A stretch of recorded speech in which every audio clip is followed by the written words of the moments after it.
Chapter 6ஓட first 2 detail நம்ம இன்னும் பார்க்கல. அதை தான் நம்ம டிஸ்கஸ் பண்ண போகிறோம். 3rd and 4th வந்து நம்ம ஏற்கனவே வீடியோ போட்டோம், அதை போய் பாருங்கள்.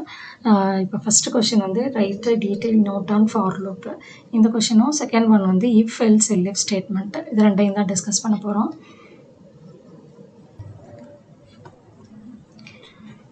ஃபர்ஸ்ட் ஒன் வந்து write detail note on for loop. இது ரொம்ப important question for loop. So for லூப்பை பற்றி எக்ஸ்பிளைன் பண்ண சொல்லியிருக்காங்க. ஸோ பைத்தானில் வந்து 2 லூப்பு, ஒன்று ஃபார், இன்னொன்று வந்து வைல் லூப்பு. இந்த ஃபார் லூப்பு தான் நம்ம டிஸ்கஸ் பண்ண போகிறோம். For loop is usually known as definite loop. இது ரொம்ப இம்பார்ட்டண்ட். டெஃபினைட் லூப்பு நம்ம லாஸ்ட் இயர் C++ல வந்து கண்டிஷன் ட்ரூவாக இருக்கிற வரைக்கும் இட்ரேட் ஆகும் அப்படின்லாம் படித்தோம். பட் அந்த மாதிரி இங்கே ஒர்க் ஆகாது. ஓகேவா? So it is a definite loop because the programmer nose exactly how many times the loop will B executed. எத்தனை தடவை அந்த லூப் எக்ஸிக்யூட் ஆகுன்றது ப்ரோக்ராமருக்கு தெரியும். அதனால தான் ஃபார் லூப்பு டெஃபினைட் லூப்புன்னு அர்த்தம். டெஃபினைட் நம்பர் ஆஃப் டைம்ஸ், இத்தனை தடவை ரிப்பீட் ஆகும் அப்படின்னு அர்த்தம். ஓகேவா?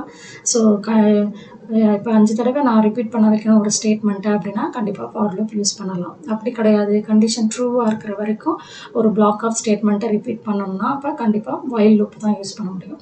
ஸோ ஃபார் லூப் எத்தனை தடவை ஒரு பர்டிகுலர் ஸ்டேட்மெண்ட்டை ரிப்பீட் பண்ண வைக்கணும்னா அப்போ நமக்கு தெரியுது how many times loop will be எக்ஸிக்யூட்டட்னு. அதனால தான் ஃபார் லூப் வந்து டெஃபினைட் லூப். ஓகேவா? ஸோ இதோடைய சின்டாக்ஸ் என்ன அப்படின்னா ஃபார் கவுண்டர் வேரியபிள். ஃபார்ன்றது ஒரு கீவேர்ட், கவுண்டர் வேரியபிள் இன்னுன்றது keyword, sequence colon. Okay, so counter வேரியபிள்னா ஒரு வேரியபிள் இங்கே யூஸ் பண்ணுவோம். அப்புறம் இன்னுன்ற கீவேர்டு சீக்வன்ஸ். சீக்வன்ஸுன்றது என்ன அப்படின்னா ஒரு சீக்வன்ஸ் ஆஃப் வேல்யூஸ்ன்னு அர்த்தம். பின்னாடி எழுதியிருப்பாங்க பார்ப்போம். ஸ்டேட்மெண்ட் பிளாக் 1 கோலனுக்கு அப்புறம் எப்போதுமே இண்டென்ட் ஆகிருக்கணும். ஸோ ஸ்டேட்மெண்ட் பிளாக் 1 இந்த ஸ்டேட்மெண்ட் பிளாக் தான் ரிப்பீட் ஆகிட்டே இருக்கும். ஓகேவா? ஸோ எல்ஸ், இந்த ஏன் ஸ்கொயர் ப்ராக்கெட் போட்டிருக்காங்க அப்படின்னா இது வந்து optional block. Else colon statement block 2. ஓகேவா?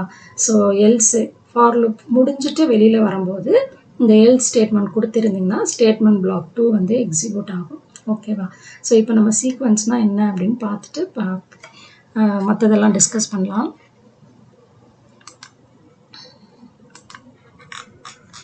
ஸோ ஃபாரில் வந்து ஃபாரின் statement is a looping statement. இது வந்து ஒரு looping statement used in Python to iterate over a sequence of objects. Okay, so அதனால தான் அங்கே வந்து சீக்வன்ஸ்னு சொல்லியிருக்கான். Sequence of object that it goes through each item in a sequence. சீக்வன்ஸ்னால் என்ன அப்படின்னா சீக்வன்ஸ்ன்றது சீரீஸ் ஆஃப் வேல்யூஸ்னு அர்த்தம். ஓகேவா? Series of values. Handwriting எனக்கு வந்து இப்படி தான் வருது, ஸோ புரியும்னு நினைக்கிறேன். Series of values. Okay, so இந்த சீக்வன்ஸ்குள்ளே வேல்யூஸ், கலெக்ஷன் ஆஃப் வேல்யூஸ்னு அர்த்தம். கலெக்ஷன் ஆஃப் வேல்யூஸ் இருக்கும் அந்த சீக்வன்ஸில். அந்த கலெக்ஷன் ஆஃப் வேல்யூஸ் எப்படி இருக்கலாம் அப்படின்னா ஆர்டர்டாக இருக்கலாம், அன்ஆர்டர்டாக இருக்கலாம், இல்லைனா ஸ்ட்ரிங்காக கூட இருக்கலாம். ஓகேவா? அதனால தான் ஜென்ரலாக இங்கே வந்து சீக்வன்ஸ்னு கொடுத்துருக்காங்க. ஓகே, ஸோ நான் வந்து இங்கே வந்து என்ன யூஸ் பண்ணலாம், ஆர்டர்ட்னா என்ன அர்த்தம், 1, 3, 5. ஸோ ஆட் நம்பர்ஸ் ஆர்டராக இருக்கு இல்லையா? ஸோ இதுக்கு பேர் ஆர்டர். அன்ஆர்டர்ட்னா என்ன அர்த்தம், அன்ஆர்டர்ட்னா ஒரு இங்கே வந்து ஸ்டெப் வேல்யூ வந்து 2 இன்க்ரீஸ் ஆகுது. அன்ஆர்டர்ட்னா அப்படி கிடையாது. ஓகேவா? So for example 1, -5 any values, collection of values. Okay, -5, 10, 6 இந்த மாதிரி. ஏன் நான் ஸ்கொயர் ப்ராக்கெட் போட்டிருக்கேன், பராந்தசிஸ் போட்டிருக்கேன் அப்படின்னா இது வந்து லிஸ்ட்டுன்னு பேர். 9th சாப்டரில் இன்னும் டீட்டெயிலாக படிப்பீங்க. இது வந்து டப்பிள்னு பேர். ஓகேவா? ஸோ அப்புறம் ஈவன் ஸ்ட்ரிங்காக கூட இருக்கலாம். 3வது என்ன சொல்லியிருக்காங்க, ஸ்ட்ரிங்காக கூட இருக்கலாம். அப்போ நான் சீக்வன்ஸ் இருக்கிற இடத்துல நான் வந்து இது யூஸ் பண்ணலாம். இல்லைனா அன்ஆர்டர்ட் வேல்யூஸ்னு இப்படி யூஸ் பண்ணலாம். இல்லைனா ஒரு ஸ்ட்ரிங்கை கூட கொடுக்கலாம். டபுள் கோட்ஸ்குள்ளார ஹலோ இப்படியும் கொடுக்கலாம். ஸோ இந்த மாதிரி 3 எது வேணாலும் கொடுக்கலாம். ஓகேவா? ஸோ அதனால தான் இங்கே sequence. So Python iterate over a sequence of objects. ஆப்ஜெக்ட்ஸ்னால் values. Any values it can be either ordered, unordered, இல்லைனா ஸ்ட்ரிங், எது வேணால் இருக்கலாம். So it goes through each item in a sequence. ஒரு வேல்யூவாக இந்த கவுண்டர் வேரியபிள் எடுத்து இந்த ஸ்டேட்மெண்ட் பிளாக்கை இட்ரேட் பண்ண வைக்கும். ஸோ அதை தான் அடுத்த லைனில் கொடுத்துருக்காங்க. Control variable. கண்ட்ரோல் வேரியபிள்னால் ஏதோ ஒரு வேரியபிள், இங்கே வந்து I, J எப்படி வேணால் எழுதிக்கலாம். So access each item of the sequence on each iteration until it reaches the last item in the sequence. Okay, control variable என்ன பண்ணுது, ஒரு ஐட்டமாக சீக்வன்ஸில் நான் இங்கே வந்து சீக்வன்ஸில் என்ன கொடுத்துருக்கேன் 1, 3, 5, 7. அப்போனா எத்தனை வேல்யூஸ் இருக்குது? 4 வேல்யூஸ் இருக்குது. அப்போனா இந்த ஸ்டேட்மெண்ட் பிளாக் 1 வந்து 4 டைம்ஸ் ரிப்பீட் ஆகும்னு அர்த்தம். ஓகேவா? So 4 times it will repeat. So it will take each value. இந்த வேரியபிள் வந்து ஒரு வேல்யூவாக எடுத்து இந்த கவுண்டர் வேரியபிளில் போட்டுட்டு அப்புறம் ஸ்டேட்மெண்ட் பிளாக்கை எக்ஸிக்யூட் ஆகும். திருப்பி 2வது வேல்யூ எடுத்துக்கும், திருப்பி 3வது. அப்போ until லாஸ்ட் ஐட்டம், கடைசி ஐட்டம் ரீச் ஆகிற வரைக்கும் இது ஒவ்வொரு வேல்யூவாக எடுத்து ஆக்சஸ் பண்ணிவிட்டு அந்த ஆக்சஸ் பண்ணும்போது ஸ்டேட்மெண்ட் பிளாக்கை எக்ஸிக்யூட் பண்ணும். ஸோ அதனால இந்த ஸ்டேட்மெண்ட் பிளாக் வந்து எத்தனை தடவை ரிப்பீட் ஆகும்? 4 டைம்ஸ் ரிப்பீட் ஆகும். ஓகேவா? ஸோ இங்கே வந்து நம்ம வந்து இந்த மாதிரி 1, 3, 5, 7 இந்த மாதிரி வேல்யூ சீக்வன்ஸ்ன்னு சொல்கிறது இடத்துல நம்ம வந்து இந்த மாதிரி வேல்யூஸோ ஸ்ட்ரிங்ஸோ எது வேணால் யூஸ் பண்ணலாம் அப்படின்னு சொல்லியிருக்காங்க இல்லையா? இது இல்லாமல் இன்னும் என்ன பண்ணலாம் அப்படின்னா range function யூஸ் பண்ணலாம். Instead of creating sequence of values manually, we can also use the range function. நீங்கள் மேனுவலாக யூஸ் பண்ணுறதுக்கு பதிலாக நீங்கள் வந்து இப்போ நம்ம ப்ராக்கெட்குள்ளார 1, 3, 5, 7 அப்படின்னு கொடுத்துருந்தோம் இல்லையா சீக்வன்ஸ் ஆஃப் வேல்யூஸ். எனக்கு வந்து even numbers 10 even numbers, first 10 even numbers அந்த மாதிரி வேணும்னா நீங்கள் எழுத வேணாம். 2, 4, 6ன்னு எழுத வேணாம். அப்படி எழுதுறதுக்கு பதிலாக நம்ம எதை யூஸ் பண்ணலாம்? ரேஞ்ச் ஃபங்க்ஷனை யூஸ் பண்ணலாம். ஓகேவா? ஸோ மேனுவலாக நீங்கள் எழுதுறதுக்கு பதிலாக நீங்கள் வந்து series of values, ordered collection of வேல்யூஸாக இருந்ததுன்னா நம்ம ரேஞ்ச் ஃபங்க்ஷன் யூஸ் பண்ணலாம். For example, all the even numbers from 1 to 10 அப்படின்னா 2, 4, 6 எக்ஸெட்ரா அப்படின்னு கமா போட்டு எல்லா வேல்யூஸும் 6, 8, 10, 12, 14, 16, 18, 20 இப்படி நம்ம வந்து டப்புள்ளையோ இல்லை பெராந்தசிஸ்குள்ளார தட் இஸ் லிஸ்ட்டுக்குள்ளாரையோ கொடுக்கறதுக்கு பதிலாக நம்ம ரேஞ்ச் ஃபங்க்ஷன் எழுதிடலாம். ஓகேவா? So between 2 numeric intervals, 2 numeric இன்டர்வல்ஸுக்குள்ளார இருக்கிற எல்லா நம்பரையும் ஜென்ரேட் பண்ணும். எது ஜென்ரேட் பண்ணும்? Range function. இது ஏற்கனவே நான் 2 மார்க்ஸில் எக்ஸ்பிளைன் பண்ணியிருக்கேன். ஸோ அப்போ நம்ம வந்து என்ன பண்ணோம்? 3 இதை சொல்லணும். 3 வேல்யூஸ் இந்த ரேஞ்ச் ஃபங்க்ஷனில் கொடுக்கணும். ஸ்டார்ட்டு, ஸ்டாப்பு, ஸ்டெப்பு அப்படின்னு 3 வேல்யூஸ் கொடுக்கணும். ஓகேவா? ஸோ ரேஞ்சுக்குள்ளார 3 வேல்யூஸு ஸ்டார்ட், ஸ்டாப்பு, ஸ்டெப்பு. இப்போ எனக்கு இந்த மாதிரி வரணும் அப்படின்னா நம்ம எப்படி எழுதலாம்? அப்போ ஸ்டார்ட்டுன்றது இனிஷியல் வேல்யூ, ஸ்டாப்புன்றது எண்டு வேல்யூ, ஸ்டெப்புன்றது இன்க்ரிமெண்ட் வேல்யூ. அப்போ நான் எப்படி ரேஞ்ச் ஃபங்க்ஷன் எழுதலாம்? ரேஞ்ச் ஆஃப் parenthesis ஃபங்க்ஷன்றதுனால கண்டிப்பாக ஸ்கொயர் ப்ராக்கெட்லாம் யூஸ் பண்ணக்கூடாது, parenthesis தான் யூஸ் பண்ணணும். ஸ்டார்டிங் வேல்யூ என்னது? இதில் 2. எண்டிங் வேல்யூ என்னது? 20ன்னு கொடுத்துருக்கு. எப்போதுமே பைத்தான் நம்ம இப்போ ஏற்கனவே நான் 1 மார்க்லலாம் டிஸ்கஸ் பண்ணியிருக்கோம். பைத்தான் வந்து லாஸ்ட் வேல்யூ -1 பண்ணிக்கும். அப்போனா நான் என்ன கொடுக்கணும்? இங்கே 21, 22 இன்க்ரிமெண்ட் வந்து 2, ஸ்டெப் சைஸ் வந்து 2, 2 இன்க்ரீஸ் ஆகுது இல்லையா? 2 நம்பருக்கும் உள்ள டிஃப்ரென்ஸ் 2 இல்லையா? அதை போட்டுக்கணும். அப்போ 2, நெக்ஸ்ட் வந்து 2 + 2 4, 6, 8, 20 வரைக்கும் டிஸ்பிளே ஆகும். ஓகேவா? ஸோ இது ஆட்டோமேட்டிக்காக இந்த நம்பர் வேல்யூஸை ஜென்ரேட் பண்ணும். நீங்கள் டைப் பண்ண தேவையில்லை. ரேஞ்சுன்னு இந்த ஃபங்க்ஷன் கொடுத்தா ஆட்டோமேட்டிக்காக இது ஜென்ரேட் ஆகிடும். ஸோ இந்த ரேஞ்ச் ஃபங்க்ஷனை நம்ம இதில் யூஸ் பண்ணிக்கலாம், ஃபார் லூப்குள்ளார யூஸ் பண்ணிக்கலாம். ஓகேவா? ஃபார் லூப்குள்ளார அதுதான் இங்கே சொல்லியிருக்காங்க. இது நம்ம ஏற்கனவே தெரியும். Initial value, step value, increment value. So இந்த இன்க்ரிமெண்ட் வேல்யூ வந்து optional part. Default step value, suppose நான் வந்து ஸ்டெப்பு கொடுக்கலன்னா டிஃபால்ட்டாக என்ன எடுத்துக்கும்? 1ன்னு எடுத்துக்கும். இதை எழுதிக்கோங்க. அப்போ தான் நம்ம வந்து ப்ராப்ளம்லாம் போடும்போது இது உங்களுக்கு ஈஸியாக புரியும். அதே மாதிரி ஸ்டார்ட் வேல்யூ நம்ம மிஸ் பண்ணலாம். அப்படி கொடுக்காமல் இருந்தால் டிஃபால்ட் வேல்யூ என்ன எடுத்துக்கும்? 0. ஸ்டார்ட் வேல்யூ வந்து 0ன்னு எடுத்துக்கும். ஸ்டெப் வேல்யூ வந்து 1. நீங்கள் மிஸ் பண்ணிட்டோன்னா நம்ம கொடுக்காம இருந்தால், ஏன்னா அது ஆப்ஷனல், கொடுக்கலைன்னா இப்படி தான் எடுத்துக்கும். ஸோ ஸ்டெப் வேல்யூ 1ன்னு எடுத்துக்கும், ஸ்டார்டிங் வேல்யூ வந்து 0ன்னு எடுத்துக்கும். ஓகேவா?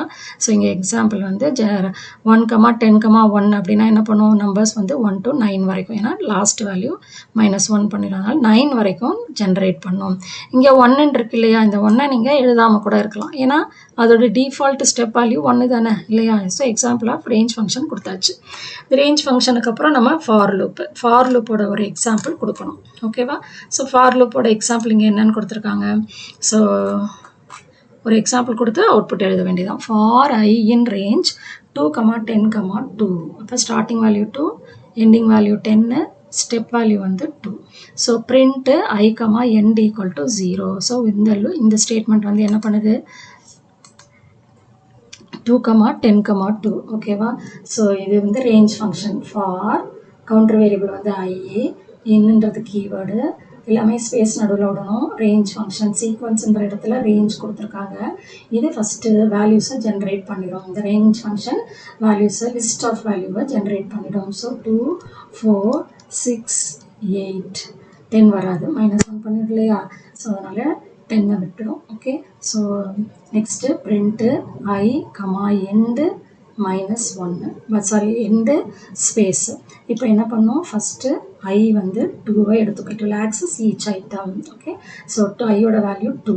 ஸோ பிரிண்ட் அப்போ லூப்புக்குள்ளார போகுது. Looping body of the loop looping statement ஒரே ஒரு ஸ்டேட்மெண்ட் தான் இருக்குது. என்ன statement? Print statement. Print I பிரிண்ட்டுன்றதுனால ஐயோட வேல்யூ 2வை பிரிண்ட் பண்ணிடும். எண்ட் ஈக்குவல் டு ஸ்பேஸ், அதனால் ஒரு ஸ்பேஸ் வந்துருச்சு. இப்போ அடுத்தது திருப்பி போகும், இங்கே போயிடும். திருப்பி போயிட்டு அடுத்த வேல்யூ ஆக்சஸ் பண்ணுவோம். நெக்ஸ்ட் வேல்யூ என்னது? 4. ஸோ ஐ வந்து 4ன்னு மாறிடும். ஐ வந்து நெக்ஸ்ட் வேல்யூ எடுத்துக்கும். ஸோ அப்போ ஐயோட வேல்யூ 4 ஆகிடும். ஸோ திருப்பி லூப்புக்குள்ளார வருது. ஐயோட வேல்யூ 4. ஸோ 4 பிரிண்ட் ஆகிடும். திருப்பி 6, திருப்பி 8, அவ்வளோதான். Until it reaches the last item. இந்த லாஸ்ட் ஐட்டம் ரீச் பண்ணுற வரைக்கும் இந்த ஸ்டேட்மெண்ட்டை ரிப்பீட் பண்ணிடும். லாஸ்ட் ஐட்டம்க்கு அப்புறம் எதுவுமே இல்லை, அவ்வளோதான். இட்டரேஷன் வந்து முடிஞ்சிடும். ஓகேவா. ஸோ ஃபார் லூப்பு ஓவர் ஆயிடுச்சு. அப்புறம் எல்ஸ்ன்ற ஸ்டேட்மெண்ட் இது ஆப்ஷனல் எழுதியிருக்கு. இங்கே எழுதலைன்னா அவ்வளோதான், முடிஞ்சிடும். இங்கே எல்ஸ் கொடுத்ததுனால எல்ஸில் என்ன கொடுத்துருக்கோம்? Print slash n end of the loop. Slash n கொடுத்ததுனால அடுத்த லைனில் வரும் எண்ட் ஆஃப் த லூப்பையும் பிரிண்ட் ஆகிடும். சப்போஸ் இந்த எல்ஸ் வந்து கொடுக்கல அப்படின்னா என்ன வரும்? வெறும் இந்த லைன் மட்டும்தான் அவுட்புட்டாக வரும். ஓகேவா. ஸோ இதுதான் for loop. So until the condition is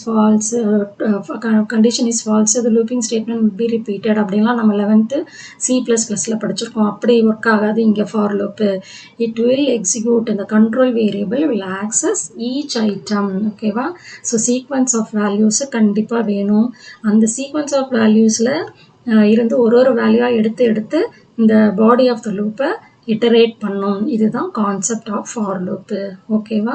so இதில் 4 வேல்யூஸ் இருக்கிறதுனால 4 டைம்ஸ் இது வந்து பிரிண்ட் ஆகும். சப்போஸ் இதில் வந்து நான் பிரிண்ட் 2, 10, 2ன்னு கொடுத்துட்டு இந்த பிரிண்ட் ஸ்டேட்மெண்ட்டுக்கு பதிலாக நான் வந்து பிரிண்ட் ஹலோ அப்படின்னு எழுதுறேன்னு வச்சுக்கோங்க. அப்போ நான் என்ன பண்ணும், நான் வந்து பிரிண்ட் ஹலோன்னு கொடுத்துருக்கேன். ஹலோன்ற ஸ்ட்ரிங்கை பிரிண்ட் பண்ண சொல்லியிருக்கேன். அப்போ இதுக்கு பதிலாக நான் எப்படி கொடுக்குறேன் அப்படின்னா, ஃபஸ்ட்டு ஐயோட value 2. So body of the லூப்புக்குள்ளார வருது. ஸோ கோலனுக்கு அப்புறம் ஒரே ஸ்டேட்மெண்ட் தான் இருக்குது. அதனால் இதுதான் பாடி ஆஃப் த லூப். இதுக்கப்புறம் இன்னொரு ஸ்டேட்மெண்ட் எழுதிருந்தீங்கன்னா அப்போ 2 statement. Body of the loop எல்லாம் ஒரே லைனில் எழுதியிருக்கணும், ஒரே இண்டென்டிங்கில் இருக்கணும். ஓகேவா. ஸோ ஹலோ இப்போ நான் 2 கொடுத்து 2 ஐயோட வேல்யூ 2 ஆகிடுச்சு, உள்ளே வருது. பிரிண்ட் ஹலோன்னு இருக்கப்போ ஹலோ பிரிண்ட் ஆகிடும். So HELLO. இப்போ நெக்ஸ்ட்டு ஐயோட வேல்யூ 4. இந்த ஐயை நான் இங்கே வந்து ப்ராசஸ்லாம் பண்ணலை, யூஸ் பண்ணவே இல்லை. ஓகேவா. சும்மா இது எதுக்கு யூஸ் இங்கே இது ஐ எழுதி இந்த மாதிரி வேல்யூஸ் ஜென்ரேட் பண்ணோன்னா இத்தனை தடவை ரிப்பீட் பண்ணுறதுக்காக தான் இந்த ஸ்டேட்மெண்ட்டை. ஸோ இந்த மாதிரி கான்செப்ட்டுக்கும் நம்ம யூஸ் பண்ணலாம். ஓகேவா. ஸோ 4 ஐ வேல்யூ வந்து 4. ஸோ உள்ளே வருது. திருப்பி பிரிண்ட் ஹலோ. அப்போ என்ன ஆகும்? ஹலோவை 2வது தடவை பிரிண்ட் எழுதிடும். ஸோ ஹலோ வந்து செகண்ட் டைம் எழுதிடும். திருப்பி 6. இப்போ 3வது தடவை இட்டரேட் பண்ணுது. திருப்பி 8. ஸோ 4வது தடவை பிரிண்ட் ஆகுது. திருப்பி போய் பார்க்குது, அவ்வளோதான், முடிஞ்சிருச்சு. இந்த சீக்வன்ஸ் ஆஃப் வேல்யூஸ் வந்து ஓவர். அப்போ 4 டைம்ஸ் ஹலோ பிரிண்ட் ஆகும். ஸோ இப்படியும் கொடுத்துருக்காங்க. இந்த மாதிரிலாம் ப்ரோக்ராம்ஸ்லாம் கேட்டிருக்காங்க. ஸோ இப்படி தான் வந்து ஃபார் லூப்பு ஒர்க் ஆகும். ஓகேவா. ஸோ எல்ஸ் இங்கே கொடுக்கலன்னா அப்போ இதுதான் அவுட்புட்டாக வரும் உங்களுக்கு. ஓகே. ஸோ இந்த வார்த்தையை இத்தனை தடவை ரிப்பீட் பண்ணோம் அப்படின்னா நம்ம வந்து ஃபார்க்குள்ளார for i in range of 1,5,1 அப்படின்னு கொடுத்தீங்கன்னா இந்த மாதிரி ஹலோ பிரிண்ட் ஆகும். அப்படி இல்லைன்னா இந்த மாதிரி ஏதோ ஒரு வேல்யூஸ் கொடுத்தா 4 டைம்ஸ் இது வந்து ரிப்பீட் ஆகும். சரியா. ஸோ ஃபார் லூப்போட கான்செப்ட் புரிஞ்சிச்சுன்னு நினைக்கிறேன். இப்போ நம்ம வந்து இஃப் எல்ஸ் எல்ஃப் ஸ்டேட்மெண்ட் போகலாம்.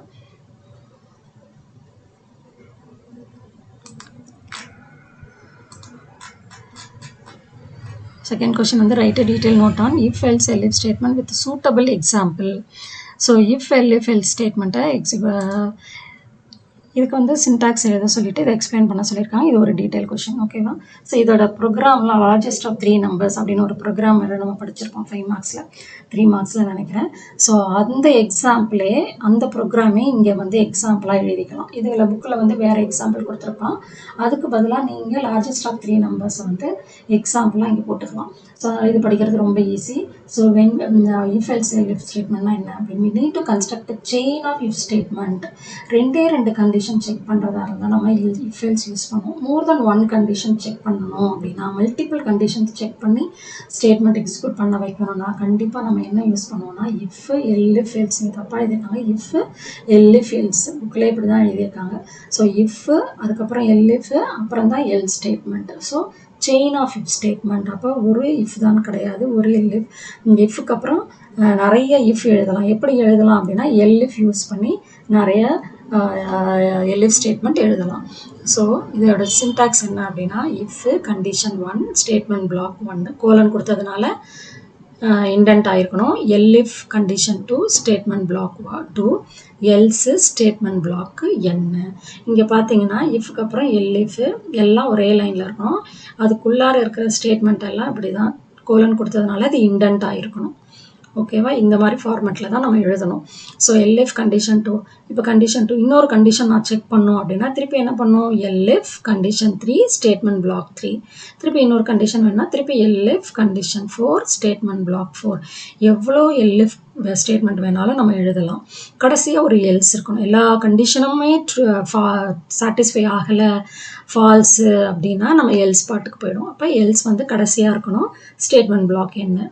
ஸோ எல்ஸில் கண்டிஷன்ஸ் எதுவும் எழுதவே கூடாது. So it should be the last ஸ்டேட்மெண்ட்டாக இருக்கணும். ஓகேவா? இது எப்படி ஒர்க் ஆகுதுன்னு பார்க்கலாம்.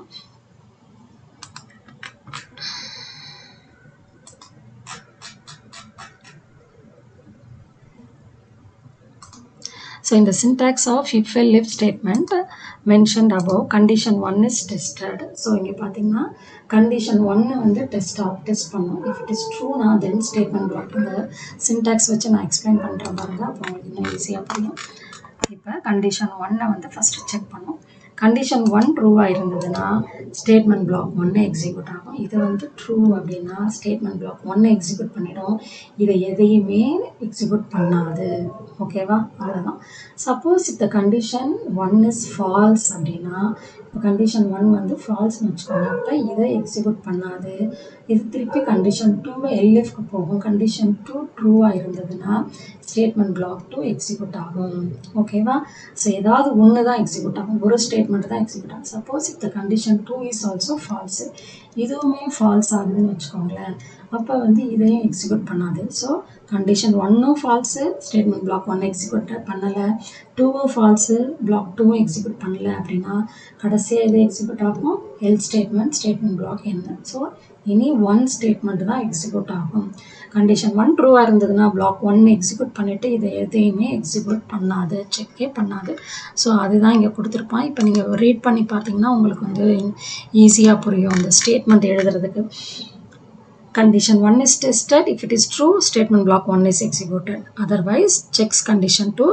If it is true, statement block 2 is executed. Otherwise, if it is false, statement block n is executed. That is statement block n inga irukku else part la. So adu execute agum. Adutha multiple if else statements can be combined to one if else statement. Idha na munadiye sonna nariya elif statement எழுதலாம்.